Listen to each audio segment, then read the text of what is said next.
Proclamación del Santo Evangelio de Jesucristo según San Juan. Por aquellos días se celebraba en Jerusalén la fiesta de la dedicación del templo. Era invierno. Jesús se paseaba por el templo bajo el pórtico de Salomón. Entonces lo rodearon los judíos y le preguntaron: ¿hasta cuándo nos vas a tener en suspenso? Si tú eres el Mesías, dínoslo claramente. Jesús les respondió: ya se los he dicho y no me creen. Las obras que hago en nombre de mi Padre dan testimonio de mí, pero ustedes no creen, porque no son de mis ovejas. Mis ovejas escuchan mi voz. Yo las conozco y ellas me siguen. Yo les doy la vida eterna y no perecerán jamás. Nadie las arrebatará de mi mano. Me las ha dado mi Padre, y Él es superior a todos, y nadie puede arrebatarlas de la mano del Padre. El Padre y yo somos uno. Palabra del Señor. En este martes cuarto de Pascua, seguimos repasando los relatos que nos narran los hechos del Espíritu Santo en la vida de los apóstoles y los primeros cristianos. Cuando todo parecía un caos para la Iglesia por causa de la muerte de Esteban y la persecución que se desató en contra de los cristianos y la dispersión de las primeras comunidades cristianas, resultó que la ocasión fue providencial. La Iglesia empezó a sentirse misionera. Es que así es el Espíritu Santo, así es Dios, experto en transformar el mal en bien de los que le aman. Qué hermoso es Dios, qué maravilloso y poderoso es el Señor. La Iglesia padece la persecución, la cárcel, torturas y muerte acechan a los cristianos.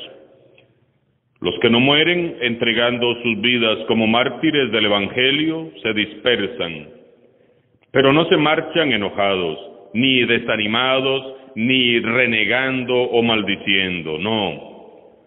Los discípulos que huyen de Jerusalén fueron evangelizando, anunciando que Jesús es el Señor a regiones como Chipre, Cirene y Antioquía de Siria. Ellos no perdieron el tiempo en lamentaciones ni exigiéndole a Dios explicaciones. Es que Jesús en distintas ocasiones ya se los había advertido: por mi causa serán aborrecidos. Las autoridades les echarán mano y serán llevados a las sinagogas, donde serán azotados. Dichosos cuando los insulten, los persigan y los calumnien de cualquier modo por mi causa. Qué fe y qué convicción la de los primeros cristianos. No había tiempo que perder, era hora de evangelizar. Y muchos se convirtieron y abrazaron la fe, sobre todo en Antioquía. Allí fue donde por primera vez los discípulos de Jesús se llamaron cristianos. Fue en Antioquía donde por primera vez llamaron a los discípulos de Jesús cristianos. Pero, ¿qué es un cristiano? Todos nosotros decimos que somos cristianos, pero ¿tenemos clara conciencia de qué es lo que en realidad significa e implica tan noble título? Cristiano es, en primer lugar, un discípulo, un seguidor de Cristo. Un cristiano verdadero conoce a Jesús, se preocupa por buscarlo cada día y sentado a sus pies se deja instruir por él. Un cristiano auténtico ora constantemente y pide la dirección del Espíritu Santo para todo. Un cristiano vive tratando de imitar en todo a Jesús. Se esfuerza y se esmera en parecerse cada vez más a Él en su trato con Dios y el prójimo. Cuando un creyente decide vivir como Cristo, con Cristo y en Cristo, se convierte en un cristiano genuino.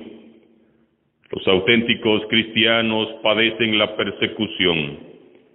Frecuentemente son calumniados, burlados, perseguidos y hasta maltratados por sus propios familiares, en sus trabajos, en sus centros de estudio, y en muchas ocasiones hasta enfrentan la persecución de las propias autoridades religiosas. Su estilo de vida diferente, así como el no avergonzarse del Evangelio e identificarse plenamente con la causa de su Señor, despierta el rechazo y odio entre los demás que se ven confrontados por su testimonio. Al dejarse embargar por el Evangelio, el cristiano se da cuenta que tiene un mensaje que anunciar. Y un cristiano que no habla y proclama a Cristo, simplemente no es cristiano. Hoy se nos presenta en la primera lectura un nuevo modelo de cristiano auténtico, Bernabé, modelo que todos deberíamos de imitar. Bernabé era de Chipre y estaba lleno del Espíritu Santo.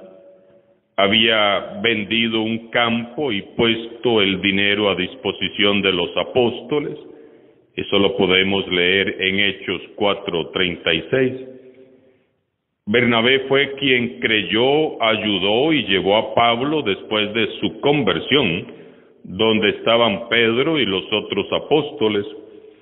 Bernabé concilió a los apóstoles con Pablo para que ellos perdonaran y recibieran a Pablo, y Pablo a su vez se sintiera perdonado y acogido por los hermanos.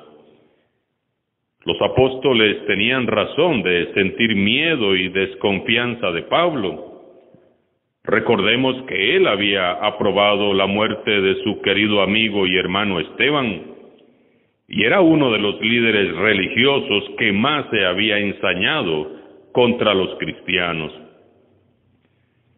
Bernabé entonces se encarga de llevar a Pablo ante los apóstoles y limar entre ellos las asperezas, el miedo y la desconfianza. Bernabé es el modelo de cristiano bueno, generoso, misericordioso y conciliador. Nuestras comunidades cristianas necesitan con urgencia personas como Bernabé, que a pesar del mal y las debilidades, saben ver el bien allí donde está y se alegran por ello. Son esas personas que creen firmemente que Dios todo lo puede tornar para bien. Perdonan y valoran más las fortalezas de las personas que los defectos. Confían y dan confianza. Son personas conciliadoras, promotores del respeto y del diálogo. Meditemos hoy las virtudes de Bernabé y aprendamos de él. Que comience a notarse hoy mismo un cambio. Valoremos más las capacidades y las virtudes de los demás. Perdonemos los errores de nuestros hermanos. Ya quitémonos ese traje de jueces implacables que viven pendientes de los defectos y caídas de los demás. La labor de Bernabé es un bálsamo para las comunidades paganas que con confianza se acercan a escuchar el Evangelio.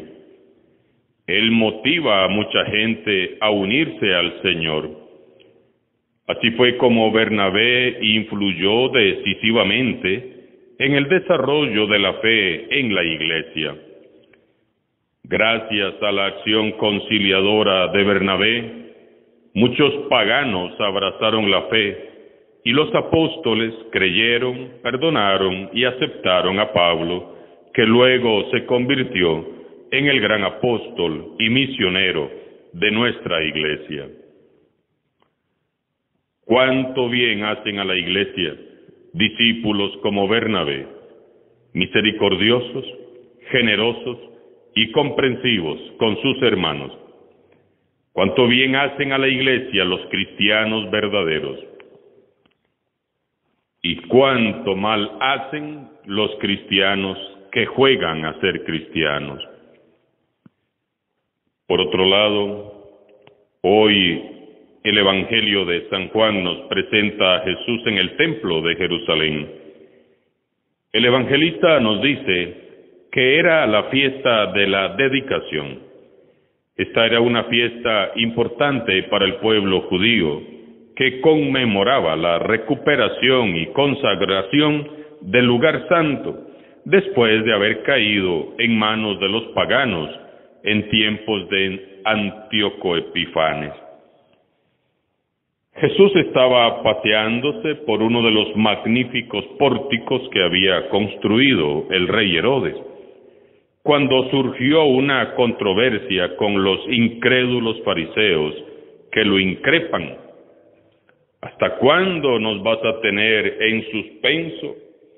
Si eres el Mesías, dínoslo claramente. Jesús los confronta, les hace ver lo necios e incrédulos que son, y recurre nuevamente a la imagen del buen pastor. Es que ya se los he dicho y no me creen, porque ustedes no son de mis ovejas. Mis ovejas escuchan mi voz, y yo las conozco, y ellas me siguen. ¡Qué tremendo mensaje! Todo auténtico cristiano sabe escuchar la voz de Jesús, el buen pastor. Repítalo conmigo. Todo auténtico cristiano sabe escuchar la voz de Jesús, el buen pastor. Mis ovejas escuchan mi voz. Yo las conozco y ellas me siguen. Él nos conoce y nosotros también debemos de conocerle y reconocerle a Él. No seamos sordos a su voz. La voz de Jesús es única. Si aprendemos a distinguirla, Él nos guía por el camino de la vida, un camino que supera también el abismo de la muerte. Él nos conduce a buenos pastos y nos alimenta con amor, con el pan de la vida eterna, pan de la Eucaristía y pan de la palabra de Dios. Él nos habla cada día. Estemos siempre atentos a su voz. Aprendamos a escuchar al Señor para caminar conforme a sus enseñanzas y así irnos transformando poco a poco en cristianos verdaderos. Alimentados y transformados en Él, es que podemos ser también para el mundo un pan de vida eterna que alimenta la fe y la esperanza de muchos que viven sin rumbo verdadero en su vida. Oremos en este día, pidamos a Jesús que transforme en esta Pascua nuestros corazones, para que siendo fieles y dignos cristianos como San Bernabé, hagamos brillar su luz en medio de este mundo que a menudo se pierde en la oscuridad. Alabado sea Jesucristo, sea por siempre bendito y alabado.